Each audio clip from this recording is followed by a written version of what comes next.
Yep, Tim Brown here. So I run security at SolarWinds. I was running security at SolarWinds before our incident that happened. We moved that up a little bit. Let me take you through kind of the story of where SolarWinds and what happened and how we became in the news and give you a sense of kind of what it was like to, face one of the kind of major security incidents. December 12th, 2020.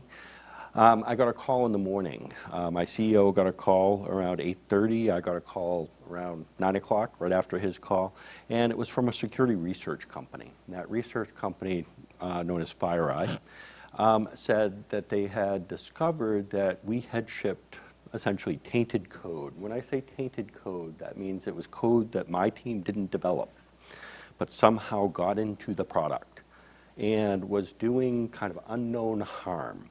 Now, SolarWinds has been around for about 25 years, started in Oklahoma, right? What we do is provide tools for IT departments to help run their networks and help run their databases and help run their system. So we count about 200,000 customers around the world. So we have a lot of customers.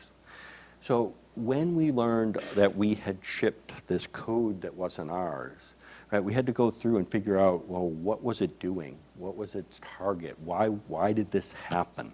Who did it, right? All of those things start coming into play.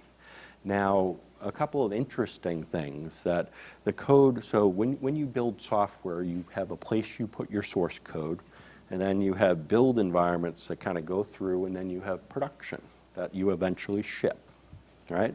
So that whole thing is called our internal supply chain, right? Because we start with code, a developer writes it, they put it into source system, and then it goes through, and it's something that we ship. That code that we shipped was not in our source control system. So as I was saying, one of the things that was very surprising is that the attacker didn't attack our source system. They attacked somewhere else, and we didn't know where. So when we announced it, we said this is a supply chain attack.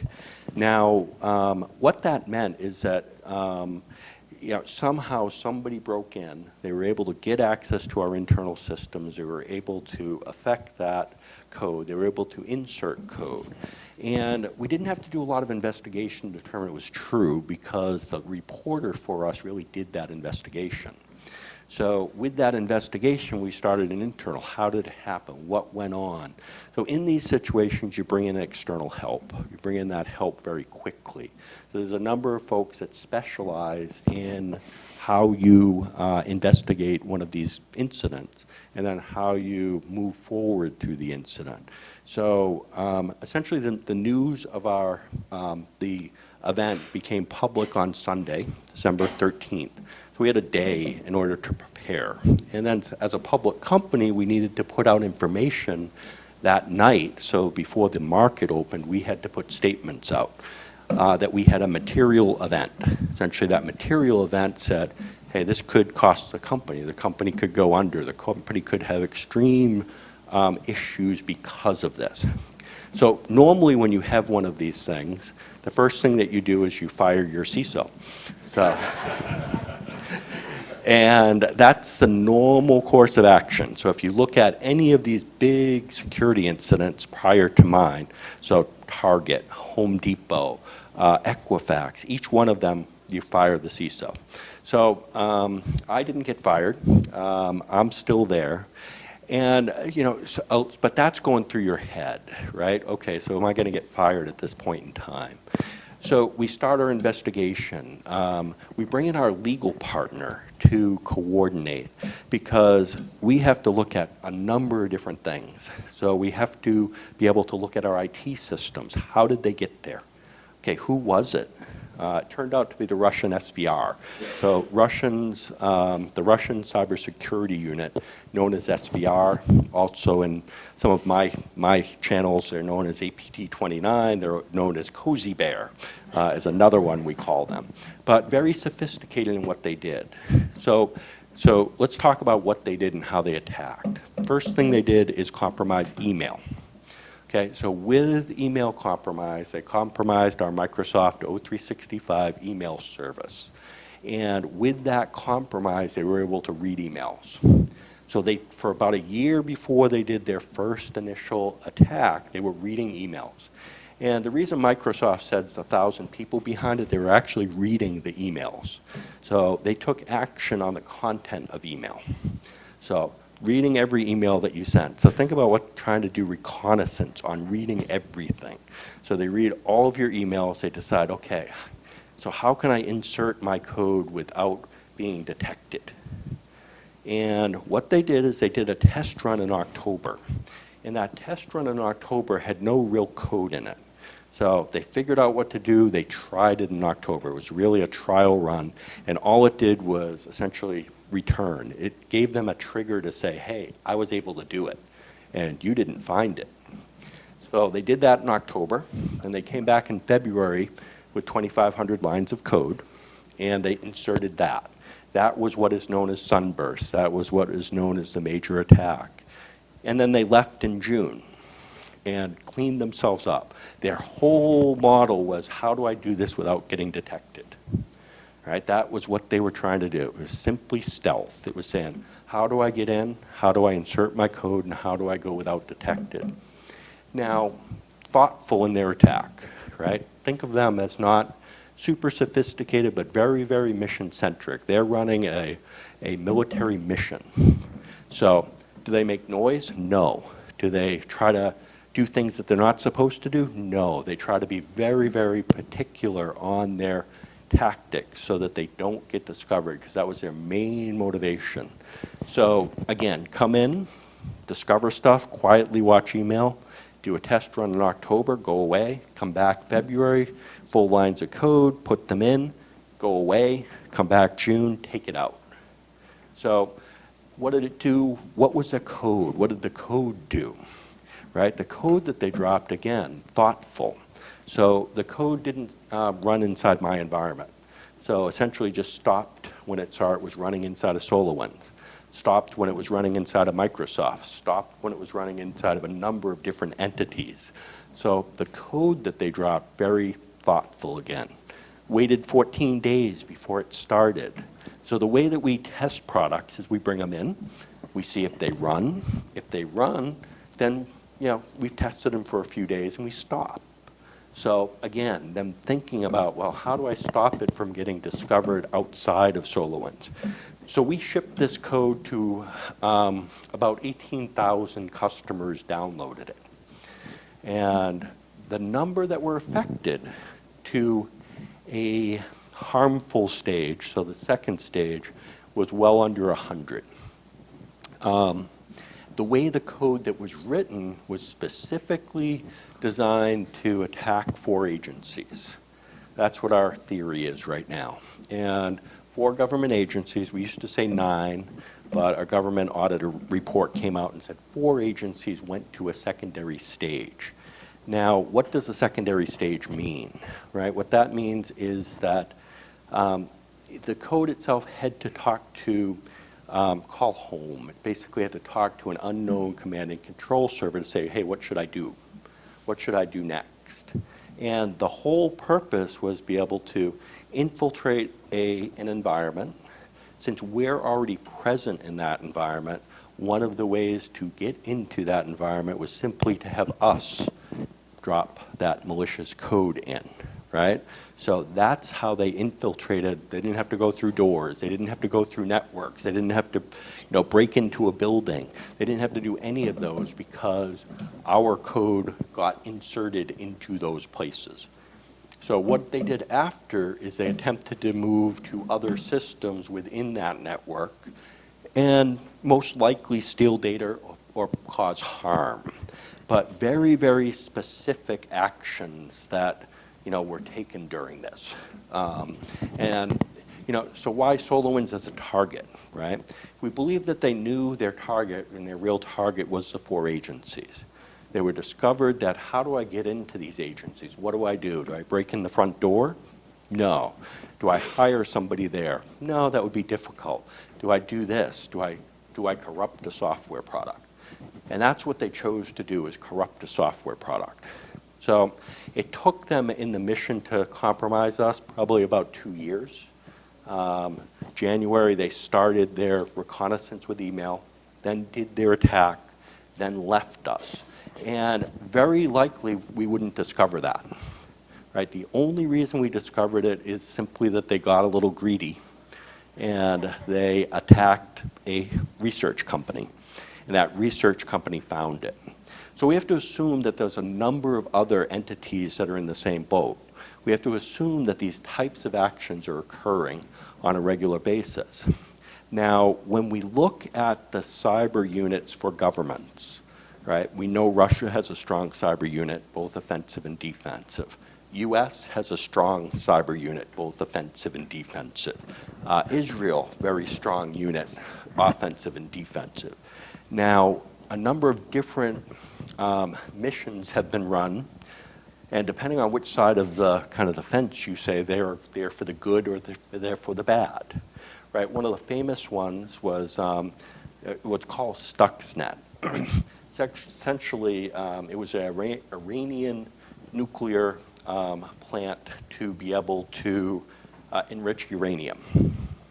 And I'm trying to remember the year, probably like 10 years ago. Essentially, a piece of malware was written. That malware looked for the controller code for a centrifuge. And it essentially looked for the controller code for the centrifuge that was being used in Iran to enrich uranium. So it was a very successful attack. President Obama took credit for it with the Israelis, essentially, and we created this code as being US. We put this code in the wild. That code ended up inside the enrichment plant, and it blew up the enrichment plant, setting back Iran's program for about 10 years. So these types of activities happen, right? These are types of actions happen. So if we think that we're not on a cyber war, already we are. Absolutely. We're trying to be quiet on that cyber war, but we are really in that cyber war. And that was kind of one of the realizations, that this isn't movie plot. This is real. It's happening every day. It's happening for the 1% that we discover. There's probably more operations that are going on a constant basis. So we just have to consider that when we think about what we're looking at.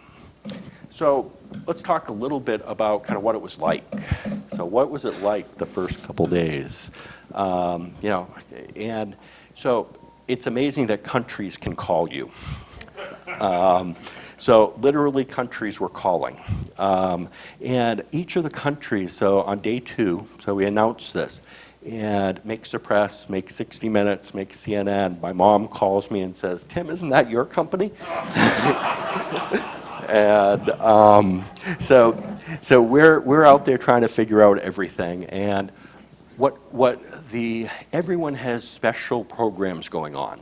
So US, Project Warp Speed, was the program to create the COVID vaccine. And that was a combination of a number of companies working to both prove the vaccine was safe and to produce it. So US, is anybody in Project Warp Speed on this list? Do you know what versions they're running, and are they safe or are they affected?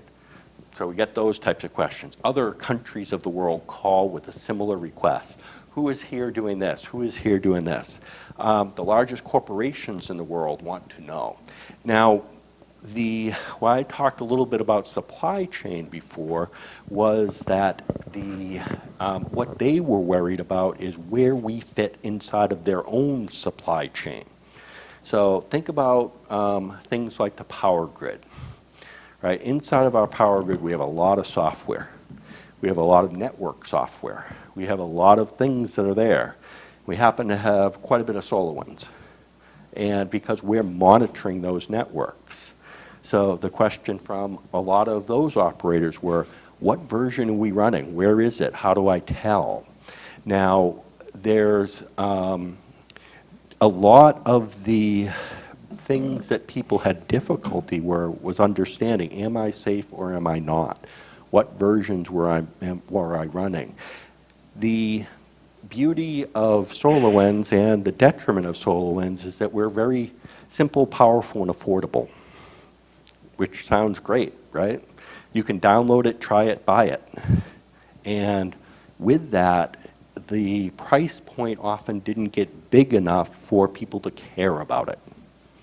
So think about your power grid. You're monitoring stuff. Your network guy says, yeah, I need this $5,000 tool to help me monitor the network. Okay, go ahead. Now, does it get evaluation? Do people know that it monitors your network? Do people know that it is in place for things? So the question was no, right? So as a world, we're not sure what software is in place for our critical infrastructure. So when you look at that, that's why a lot of the efforts around Department of Homeland Security are, let's figure out what is in our supply chain, right? Let us figure out what is there. Let's stop looking at the monetary amount of for what we'll consider important, but let's start looking at what access those components have. Now, we got very lucky on the SolarWinds attack. Okay, so we affected 4 agencies, and we don't know exactly what harm went on in those agencies, right? So I don't think of that as a minimal, right? I know we affected 4 agencies. It could have been disastrous in what those agencies are, and I will never know the extent of the damage that was done there. We also had kind of the world needing to review, hey, am I affected? So my Christmas was ruined, but a lot of companies around the world's Christmas were ruined just trying to figure out, hey, am I running the right things, or what am I running? What versions am I running, and am I affected? So if you talk to any IT person during this time frame, the first thing that they said was, yep, my management staff had me go looking, seeing what was SolarWinds there, what was running, what was going on. But when you look at the overall effect, we have to remember that this should be a wake-up call, because it could have been much, much worse.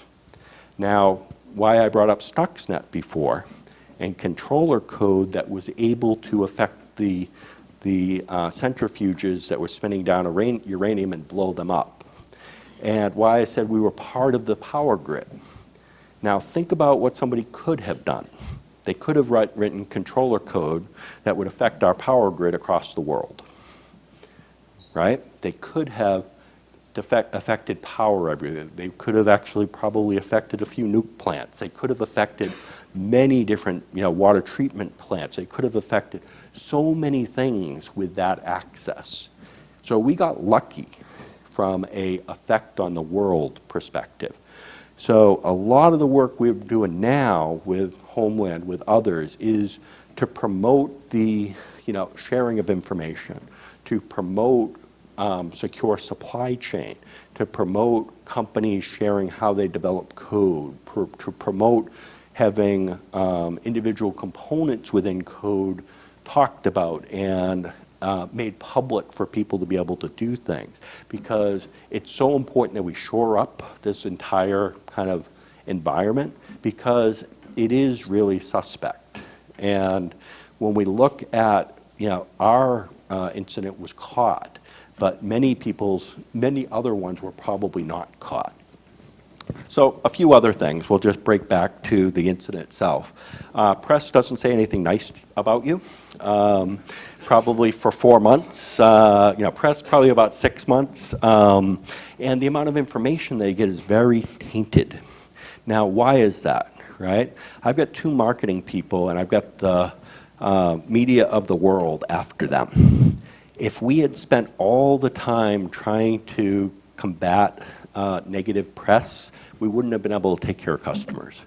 So we purposely did not answer a lot of things that were misleading. We couldn't, under these circumstances, we weren't the ones talking to press. So a lot of the facts that they got were from people that had left, people that were somewhat disgruntled, people that were not having accurate information. So a lot of that type of thing went on. A lot of misinformation just from people that wanted to get news out, right?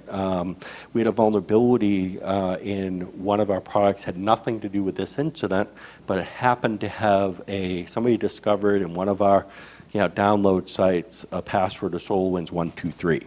And that made the news everywhere. And that password was simply to an FTP server, had nothing to do with what it was. They responsibly disclosed it to us. We fixed it in a day. But when this came up, anybody want to talk about SolarWinds? Yes, people did. So those types of things happen. So there's a lot of misleading things. And bad news sells better than good. So essentially you get a lot of that sensationalism going on. Our security research friends, right? Very, very good, a lot of solid research, but again, they want to use these types of events to make a name for themselves. So the longer things stay in the press, the better. And they trickle things out. And they do those types of things to be able to, keep things going for a long period of time. So, basically, I didn't read any press for about 4 months, 5 months. And eventually somebody said something nice to me. So I was sitting in a conference and people, like a conference of 4 people. And one of the people was one of the House of Representatives. I think it was from Virginia or West Virginia. So we introduced ourselves and I kind of went last, and Tim Brown, CISO for SolarWinds, and she said, "Oh, Tim, can I just interrupt you for a second?" And I'm like, okay, here it goes. And she said, "I just want to say thank you. You guys have been an example for kind of how you should respond. You've been an example for this. You've been an example for that. And I just want to say thank you for being transparent and doing a good job." But that was 4 months in, 4.5 months in. So that was good. Press turned at about 6 months, and I got unprecedented attack, unprecedented response as a title for an article, right? And we have really pushed to be not just good, but exemplary in what we do, and exemplary across the board, because that's the way we feel that we would, recover from this incident. And, I'll give you some, simple examples, right?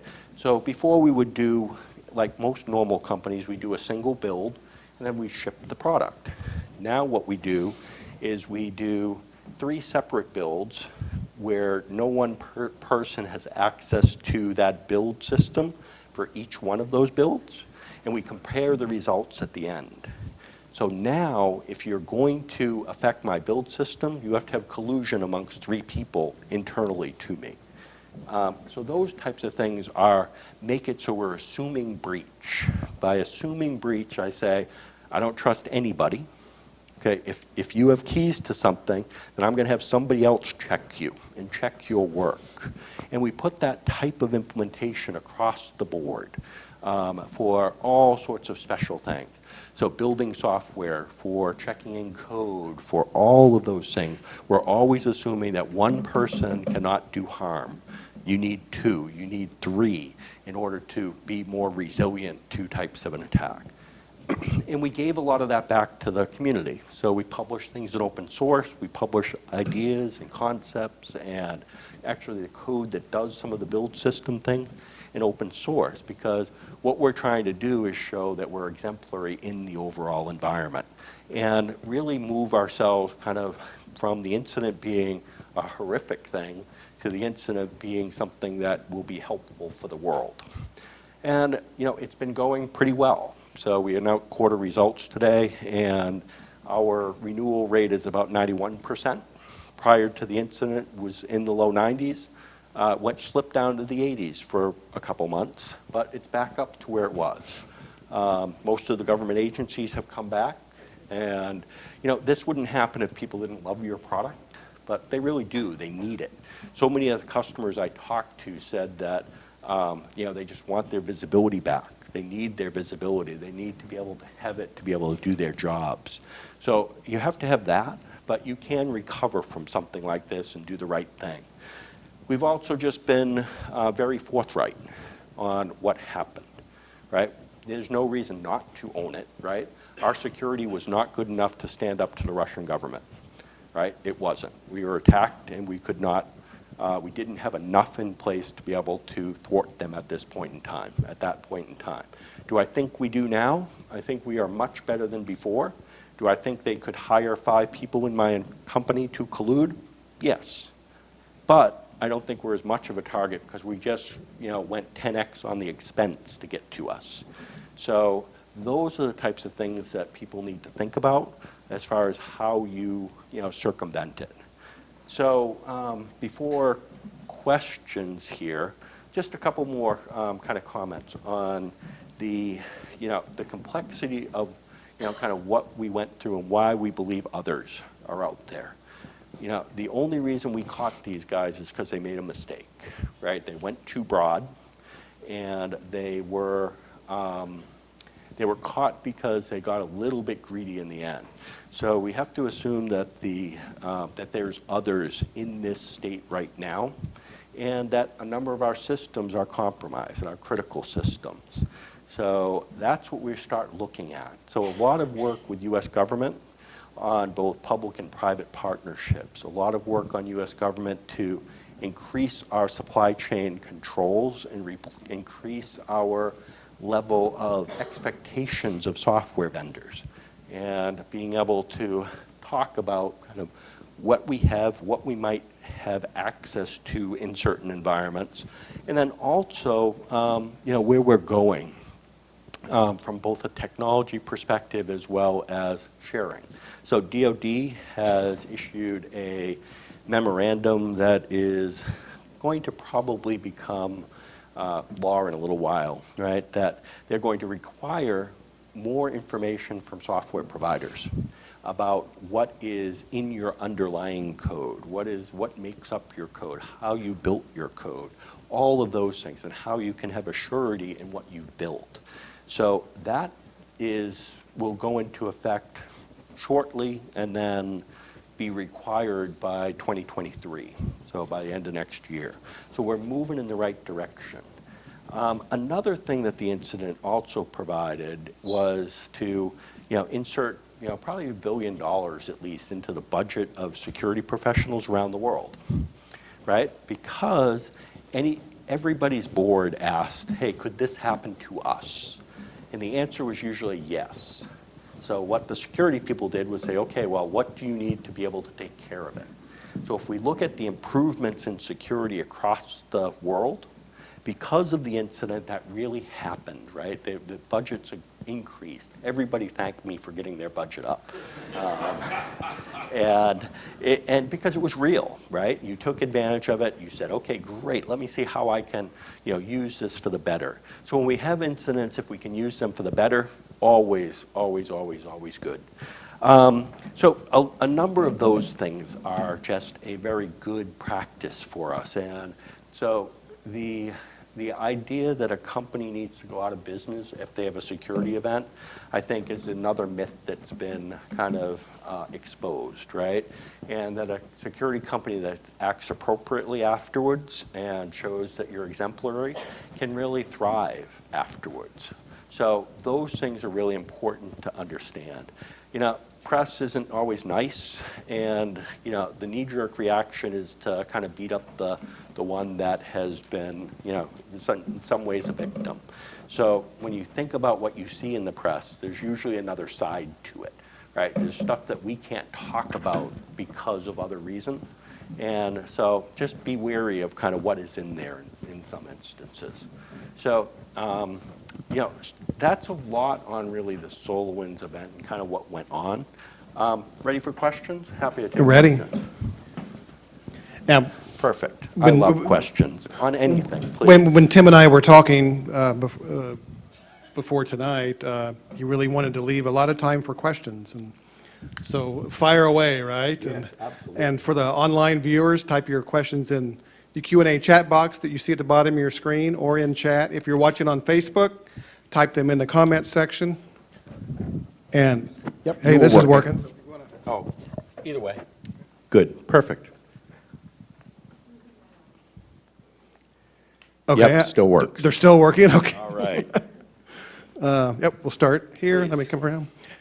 Since we are live streaming, we want to get the audio of the questions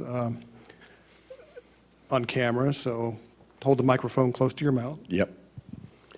Can you discuss the importance of disclosure by firms that have had an event, and should there be regulation to require that? And would that work? Yeah, so there's a lot of pending legislation right now on requiring breach disclosure, and a lot of questions on who has control, right? So CISA, fantastic partner. So CISA is under Department of Homeland Security. They were a partner to really amplify the truth. SEC is really going to enforcement and enforcing a lot of breach disclosure and then penalties for not. So there's a lot of pending components for breach disclosure. So monetary, when you pay money, sure, happy to do it. The definition of what a breach is very fuzzy right now. You know, if I have a vulnerability in my software or in somebody's software that I'm running, is that a breach? Well, no. Did it have any ill effect on me? No. So a fan of the right legislation, but right now it's still a little bit vague on what it means. And do I think it will help? Yes. Do I think you should always have punitive damages on things? No. So so folks know that a lot, whenever anything like this happens, you get sued, right? So I was named in a class action suit that got settled today. I can tell you that because of our disclosure that happened this morning. But we still have stuff pending with the SEC. And so absolutely there's a lot of legislation pending. And I do think the right amount of disclosure will help and will work. So it's just a matter of getting the language right. All right, we'll stay up here on your right. Hey, Brad? About 13 or 14 years ago, I was working at the nuclear weapons facility here in town. And even back then, the Chinese were coming at us about 200 times a day trying to Yep. break in. I can only assume it's worse now. Absolutely. But another part of this is that whenever we had hardware coming into the plant, there was a very regimented procedure before we accepted that piece of hardware and brought it into our internal network. Do you have something like that going on? Yeah, great question. So hardware is actually well ahead of software, and that's what we're trying to catch up to. And the problem, well, it's still the same problem with hardware, right? With firmware, you know, what made up that firmware? How many different components are in the firmware? Software just gets a little bit even more, right? If you look at the chain of stuff that we have and so we have open source components that we're using for communications, and they have open source components or just third-party components. So your supply chain for software ends up being much more complex, but we have to get a handle on it exactly for that reason and make it easier for non-nuclear environments to be able to assess the risk of certain components and understand when a new vulnerability comes out, am I affected by it, right? And that's what a lot of this kind of push for supply chain stuff right now is going on, taking some of the best practices of hardware and moving them into software. Right. We'll work my way back up the room. Thank you so much for being here. Great talk. Question around, you mentioned some of the individual things like punitive damages and SEC enforcement actions. Individual responsibility versus like a natural disaster, shared responsibility, i.e. like a FEMA, hurricanes, that sort of thing. Do you have a perspective on what the FEMA relief structure looks like for a breach and that companies that need support can get it? Yeah, Thanks. so great point. And I don't think we have it defined, right? I know we don't have it defined yet. And I'll take a different kind of scope on it, right? If you look at the financial disclosure in Sarbanes-Oxley, right, our CFO is responsible for financial misrepresentation, or he goes to jail, right? The CISO ends up being responsible for security, but has no regulatory body surrounding him. So I don't have to have a SOX-type audit. And with that, how can I be responsible for stuff that is kind of unknown, right? So that's where I think we will eventually get to. But right now, kind of the SEC is pushing to say, okay, you're individually named, right? So when we look at those things, we have to kind of force the issue, right? You have to, just like we had to do with Sarbanes-Oxley, is put a program in place, put an audit program in place so that all of my security is audited at the same level, and then accepting that responsibility would be fine, right? So I think that's what we will get to. Right up here on your left. Please. Yeah, so sometimes the best defense is an offense. So relative to the critical infrastructure, is there a little bit of a mutually assured destruction kind of strategy in place as well? Oh, absolutely. So when you look at, as I've said before, when we think that Russia has access to 30% of our critical infrastructure, why? It's because we have access to 30% of theirs. So that nuclear kind of model of saying, okay, yeah, you do this to me, we're doing it to you. And that has kind of been in place for quite a while. The question which we'll never know is who's winning or who's losing, right? But I can tell you we have offensive capabilities as U.S., as well as Russia obviously has offensive capabilities. Israel has offensive capabilities. So we are trying to get to that balance that helps us kind of keep not to have that harm done. Please. We're getting a few online questions. First up, you mentioned the power grid. Yeah. The vulnerability of the power grid. What are your current thoughts on the level of safety and security of the power grid? How secure is it? So I think the power grid and the people in the power grid do a very good job, right? I think they are really doing a very good job. Power grid is just simply an example of how a supply chain attack could have affected things. And the conversation around critical infrastructure says, well, do you know what everything is there? Do you know what everything is monitoring? And so many of the clients that I talked to just didn't know we were in place, right? We didn't hit the radar because we were not a huge spend, right? And that is one of the big things all of this work on supply chain from the government is doing to try to address. So nothing against power grid. Power grid's just an example, but that's one of the examples of big supply chain. And they do a great job of communicating. They do a great job of sharing intel between themselves. Really good, tight-knit group of kind of providers. So nothing against them. It's just an example. All right. Another question from an online viewer. I hope the 4 agencies kept American citizens' personal information safe, as we know that can take a long time for bureaucracies to respond. Or are there risks that have subsequently been surfaced that we should be aware of? Yeah, good question. And the answer is no, right? From a vendor perspective, I don't know what went on. From the GAO report, so GAO stands for Government Audit, I don't know what?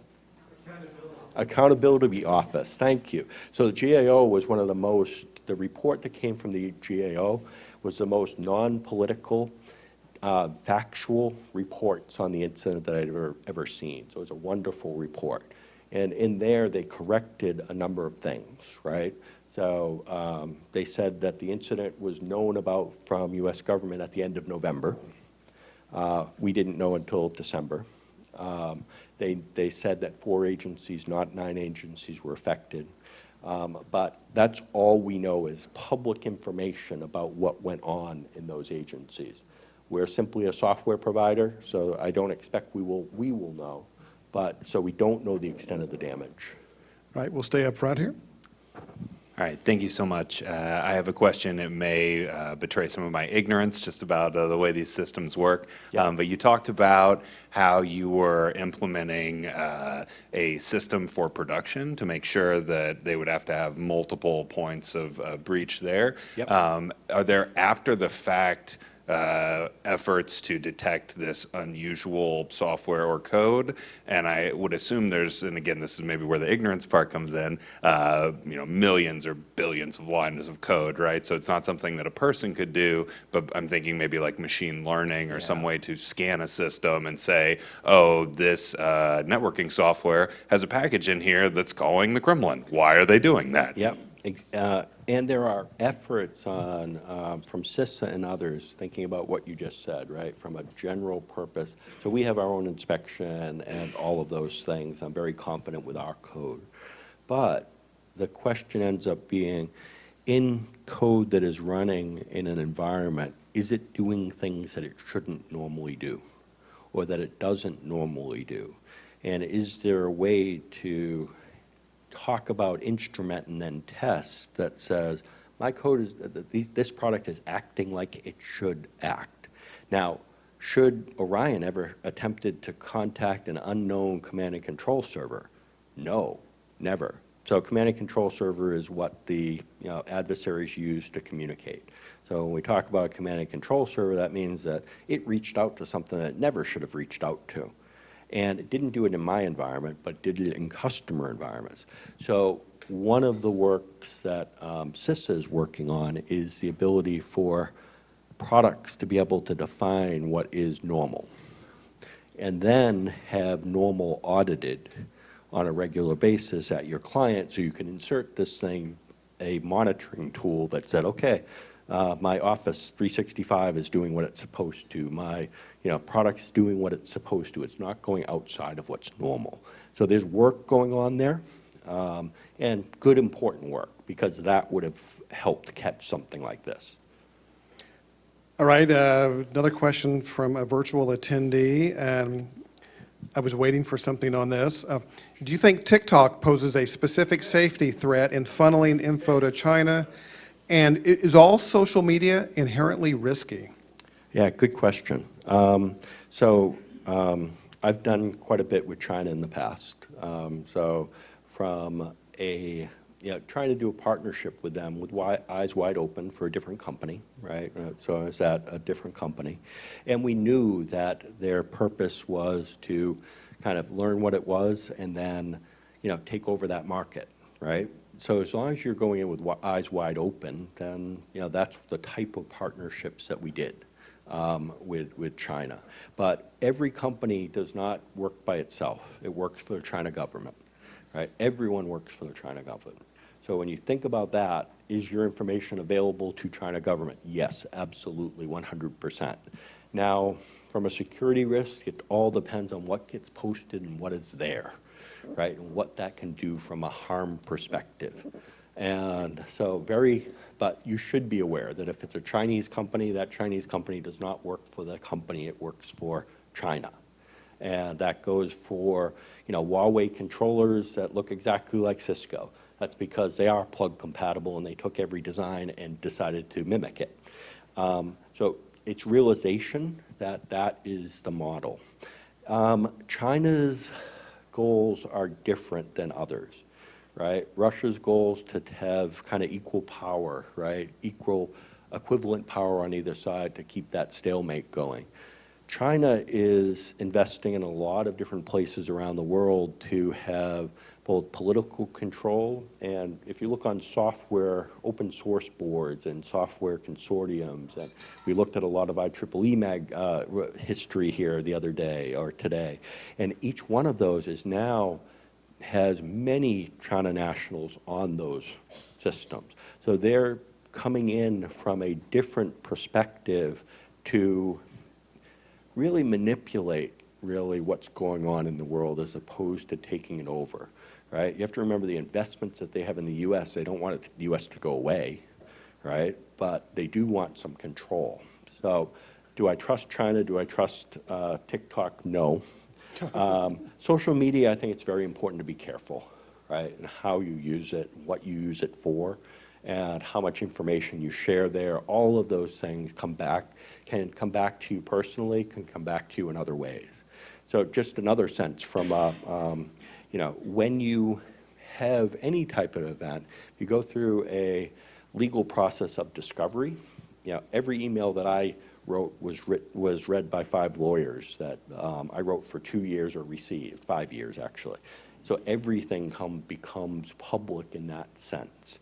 So they didn't ask for my Facebook account, but I don't do much on Facebook. But you know, everything, WhatsApp or Messenger or you name it, is discoverable at that point, and people want it. So you have to watch what you have there. Watch what words you say, because words come back, definitely to haunt you. Especially out of context, too. Absolutely, out of context and taken very much out of context. Did you think that you were targeted particularly because your software ran under an enhanced security profile, like, an administrator type account, because your security software would obviously be probing, accessing lots of different type of equipment, therefore it would probably need quite a high level of access? Yeah, so that's what you would think, right? But the software that they wrote really gave them administrative access on the box, and the position that the box sat in the network was what they were after. So the software itself did not give them access to the nodes that we were monitoring. Could have, but it absolutely could have, right? It gave them access to a Windows server as administrator. Then they went sideways from that and moved laterally around the network to get at things. But they did not take advantage of the access. They did from the network wire perspective, but not necessarily breaking into Orion and getting the credentials we might use to connect to other things. So they didn't do that, which was kind of surprising. Yeah. All right, Tim, on your right, over here. Perfect. Tim, can you talk a little about the tension between needing to install patches quickly because of publicized vulnerabilities versus the concern that the patch might contain something bad? Oh, absolutely. So one of the things that CISA put out was a exploited in the wild component. It said that this vulnerability we are seeing exploited in the wild, and we think that you patch those first, right? Makes sense, sort of. Right? Says, oh, we're seeing this thing get exploited. We're seeing this thing taken advantage of. So patch it first. The problem with that statement is that certain vulnerable components, if I put a box at the bottom of the ocean, disconnect all the wires, and it's Windows 95, it runs perfectly fine, right? We'll never get attacked, and we'll be fine. So when we look at, that is the ultimate compensating control, we call those, right? We say, well, can't get access to the internet, doesn't have access to anything, sitting at the bottom of the ocean, so people can't really log into it. Therefore, that is the ultimate in compensating control. So do I care that the vulnerability exists? Not at all, right? Now, start going up a level, right? Saying, what do I have from compensating controls for this piece of thing that I have to patch?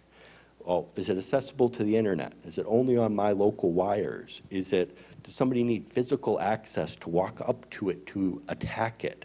So when you look at patching, right, you should always take into account the compensating controls that you have for the box to understand what risk it is on. So you do that measurement and say, okay, guess what? If it's open to the internet and it's on my, what we call a DMZ, but it's out there for anybody to attack, yes, patch it very quickly. If it's inside my network, and I have controls around the outside, it can wait a little while to patch. So that's where the balance comes in. All right, we have another question from a virtual attendee. I'm at a small business. We have cybersecurity insurance coverage, but no IT department. How do small businesses find the right people to navigate us through if we are hacked? Yeah, great question. How did SolarWinds know who those techs were? Yeah, how did we know who to call and what to do, right? So we started with our legal partner, believe it or not. So we happen to use DLA Piper, who's the largest lawyer firm in the world. They have a great cyber team.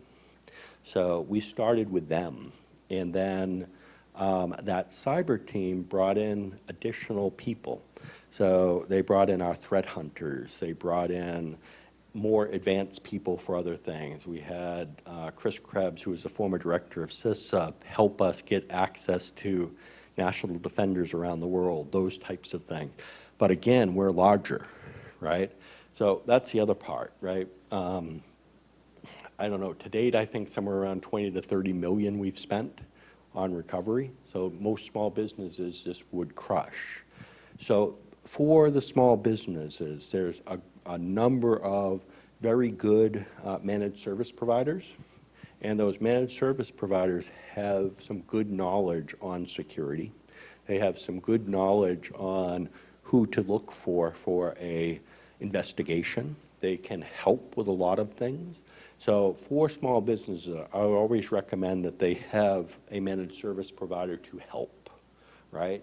And if they're very concerned, depending on the business that they're running, how much personal data they might have, how much access to critical infrastructure they might have. If so, even if a small business, but if it's very concerned, then they should reach out to and have some of the true cyber companies on retainer, right, in case something occurs. So a number of the cyber companies, cyber response companies, have retainers. You pay them a retainer, and then you have them in place. But I wouldn't do that unless your data or the data that you have or the access that have makes you a major target. But still, the MSP side is a great way to get coverage. Can you discuss the role of cyber insurance? Yeah. And whether it was available to respond in your circumstance? Oh, yeah, absolutely. So cyber insurance, paid for some of the response for us. They've paid for, a good number of things. So our directors and officer insurance covered the settlement for this class action suit. So and that's public, that was there. The other part of it is, so our cyber insurance policy covered some of the expenses associated with the incident, but not all. But they did help on the other side. The problem is cyber insurance is becoming outrageously expensive, and it's very hard to understand whether you're going to justify that expense or not. So it's always kind of a decision. As a software provider, we are required by many of our customers that we have cyber insurance. So that just ends up being a requirement for us. But it's absolutely interesting. They're trying to figure out what the right premium should be. Their tables don't work for cyber. It's very different. So it's cyber insurance is in flux right now, but still very important. All right, Tim, back here in the back of the room. Can you tell us what the 4 agencies were that were originally attacked? So, no. I think I can guess. Yeah, so we know 4 simply from the GAO report. I could guess, but that would be, so no evidence, nothing public, nothing saying what, exactly who they were. Right up here on your left. Did you ever discover which server, what process in the supply chain was the weak link, or did you just button everything down and just sort of secure it from that? Did you, did that server administrator ever get fired? Okay, so we know that server that was compromised originally was accessed by a service account from New Jersey. Right? I know that was compromised to be able to insert that code. Post-incident, we have completely recreated a build environment, did not reuse anything that was there because of the idea that it could still be tainted, right? So that was the first step. Then everything is now ephemeral, so that means it's always recreated every time, so there's nothing to attack, right? It's all in code now. So there's nothing left over to attack. So essentially doing a build, you just check out the code, that builds the systems that then build the code. So all of those things come into play. And then the multiple build system that we talked about before enables, kind of helps with less collusion. So when I say multiple builds, right, we have probably 300 people having access to the development side. We have 30 having access to staging, 2 having access to production. So that's how we control it. Then we compare the bits on each one of them. They have to meet. If they're not exact, we don't ship. Yep, exactly. All right, Tim, about midway back on your right here. Yep. Yeah, I'm a tech guy. I'm looking for solutions, and I like that you're doing multiple builds. I think that's great. Do you have any part of your software that's not compiled when you deploy it, like JavaScript packages that could get altered or after they got deployed to your clients? So no JavaScript that's not compiled. A lot of C#, that we do our triple build on. A little bit of not in the Orion. There's a few.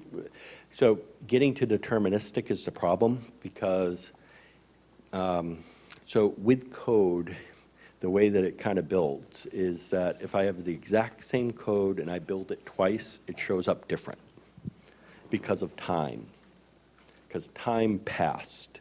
And time makes it so that it's not binarily compatible, right? So as soon as time passes, you can't do compares.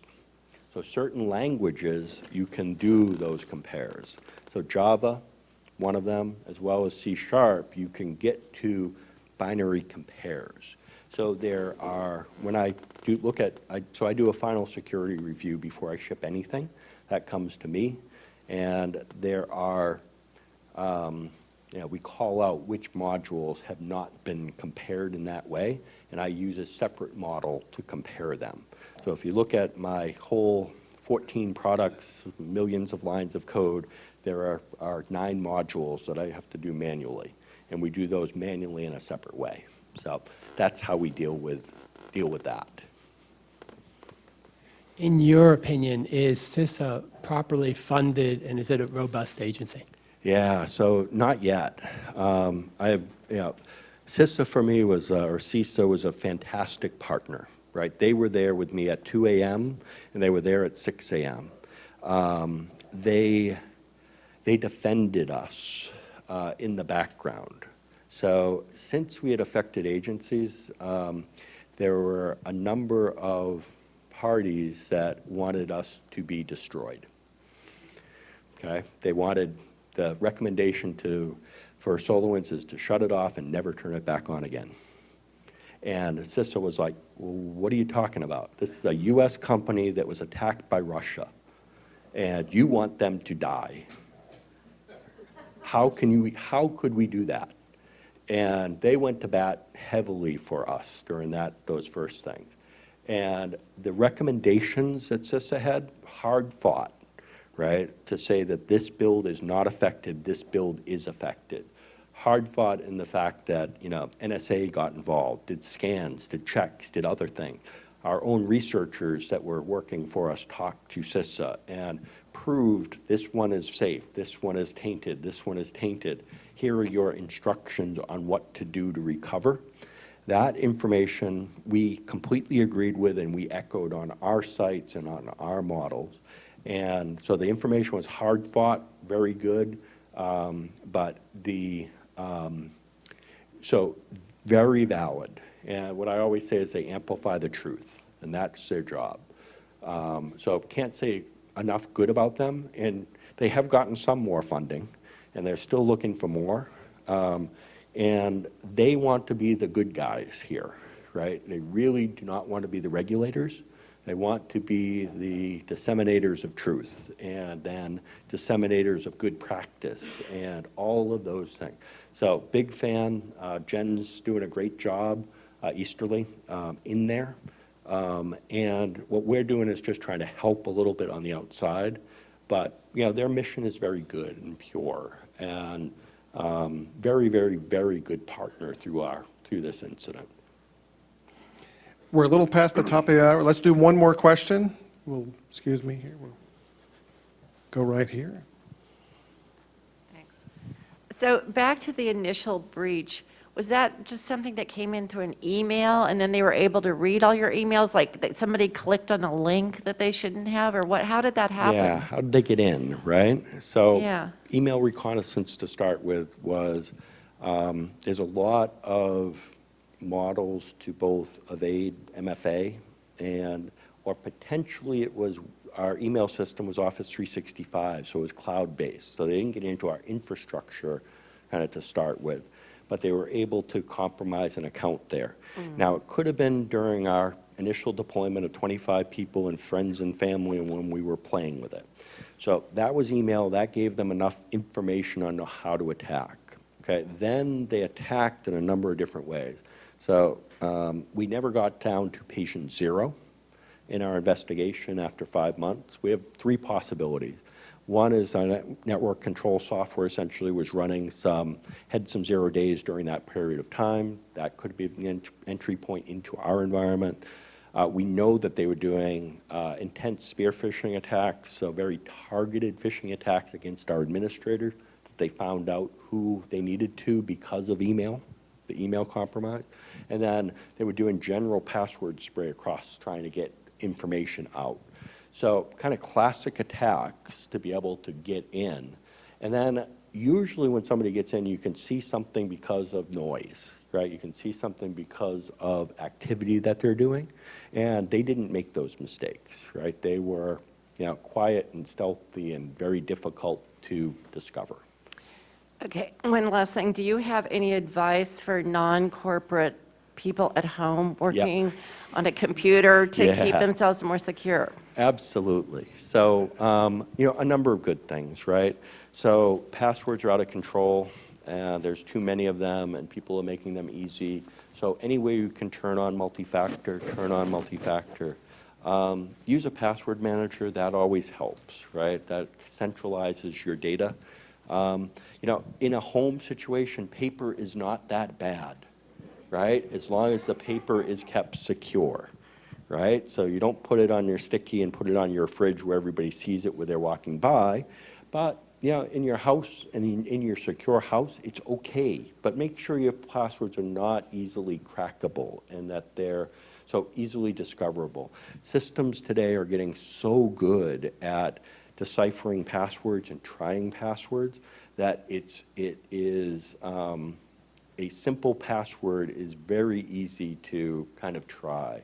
So, just give you an example, right? Somebody will take, Facebook and try summer 2022 on 100,000 accounts, and they'll get 10, they'll get 20, they'll get 30, they'll get 50.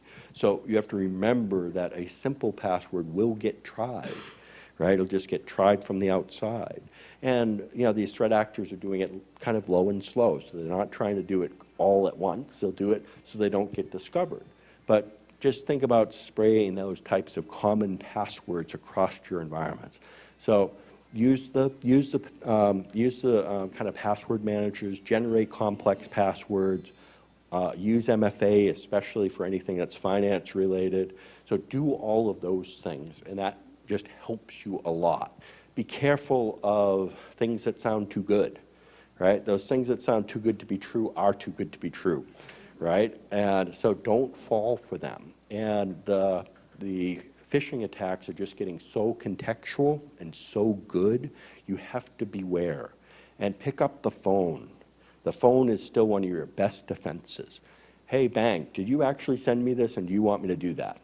Ask, right? Somebody says, oh, change my account to this. Ask. So don't be afraid to pick up the phone, right? The phone is still one of our best defenses.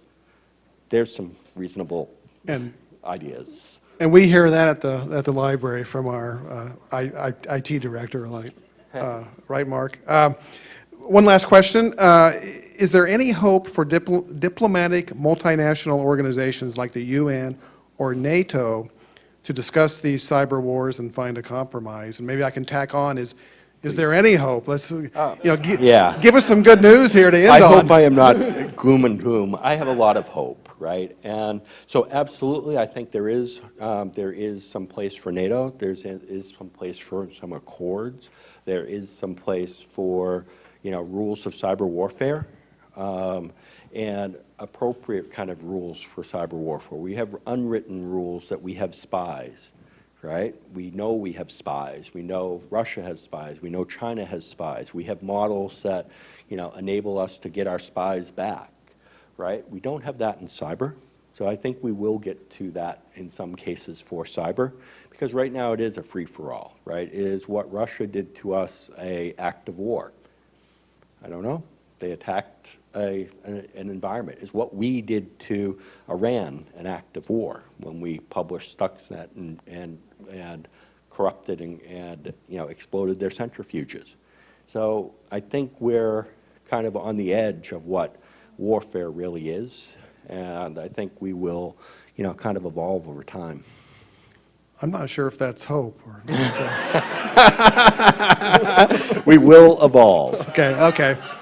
Well, thank you, Tim. Wonderful talk.